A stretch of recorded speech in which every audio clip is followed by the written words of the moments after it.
Bonjour à toutes et à tous.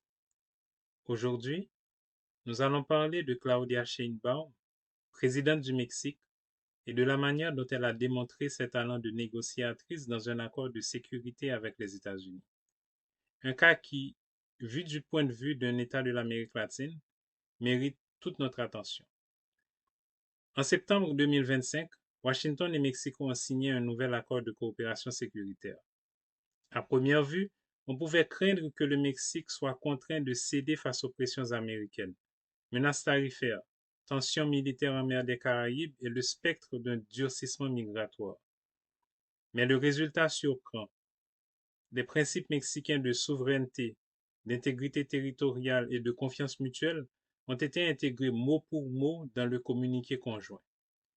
Sheinbaum a aussi obtenu que le trafic d'armes venant du Nord soit reconnu au même titre que le trafic de drogue.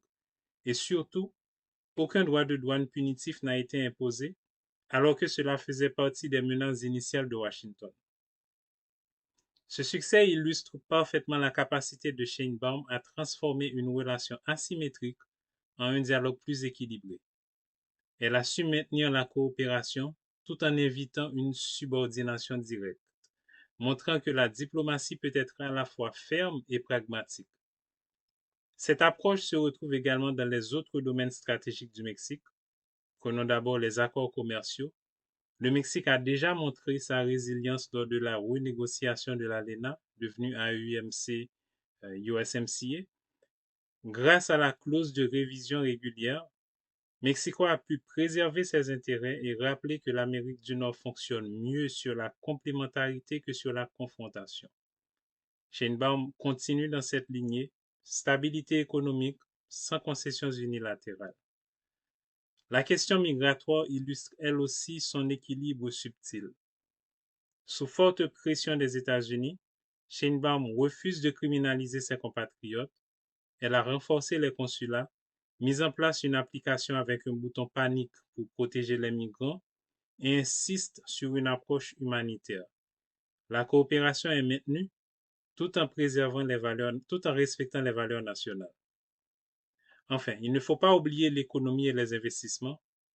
Le Mexique est devenu le premier partenaire commercial des États-Unis devant la Chine et le Canada, avec près de 80% des exportations mexicaines destinées au marché américain. Le mouvement de nearshoring renforce cette interdépendance.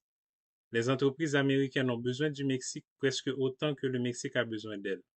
C'est un levier puissant qui renforce sa position lors des négociations. Pour un État d'Amérique latine, l'exemple de Claudia Sheinbaum est instructif.